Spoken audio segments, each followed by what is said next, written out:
Hi everyone, my name is Jason Mrochek and I'm the co-founder and executive director for the Patriot Coalition. Thanks for joining me on this lesson on liberty. So what exactly is the proper role of government? Well, in short, it is to protect our God-given liberties. How do we know this? Well, first of all, our Declaration of Independence tells us that.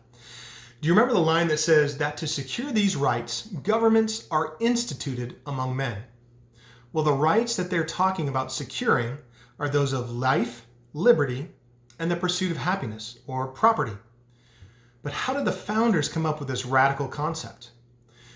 Well, they were avid students of history and philosophy, and one of the most widely read philosophers of their time, political philosophers, was John Locke. Now, in Locke's second treatise on government, which he wrote in 1690, he reasons that man was born into a state of nature with the same form and capabilities as every other man.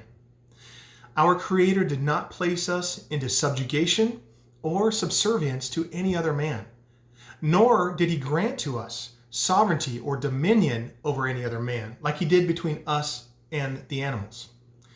So in this way, each of us is responsible for choosing our own conduct, with one exception, that because we are created for His purposes, that we are not to disrupt those purposes for our own pleasure, meaning we're not to deprive anyone else of life, liberty, or their property. This, in a nutshell, is the law of nature. But what is a law without enforcement? Well, I would tell you that it's simply a suggestion.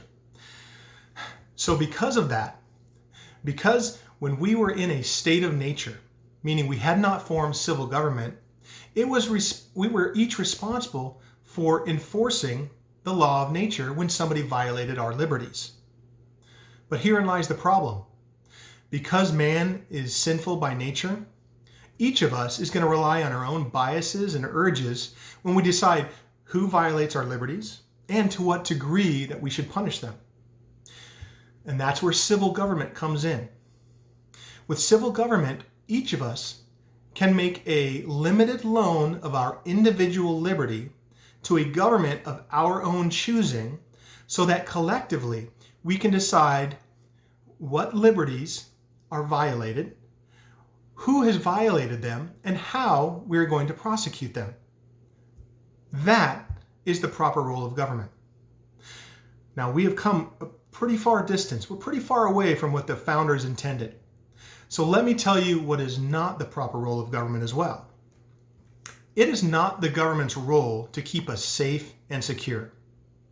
Without liberty, we are only entitled to the security that government allows. Government is also not responsible for solving all of our problems. We do a great job of problem solving on our own. We just need them to get out of the way. So thank you for joining me on this lesson on liberty, on the proper role of government. I hope you'll join me next time. Thank you, and God bless.